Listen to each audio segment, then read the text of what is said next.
হ্যাঁ আমি পুজো করছি। গোপু দাদা নিয়ে আসছে না, গোপু দাদার পুজো দিচ্ছি। গোপু দাদাকে কে দিবে তুমি?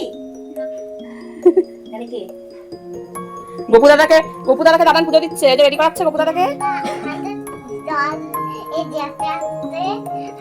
চুড়ি ও মিষ্টি নিয়েছে, হাতে একটা মিষ্টি নিয়েছে। হ্যাঁ গোপু দাদাকে ভালো লাগছে, দাদান ভালো করে রেডি করেছে,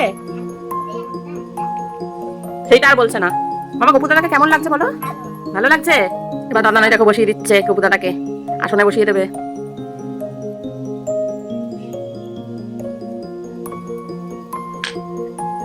গোপু দাদা আমাদের সঙ্গে বেড়াতে এসেছে মামা।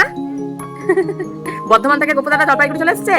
বলে বাবা, এবার দাদা নয় যে চন্দন বাড়ছে, সবাইকে চন্দন দেবে দেবে।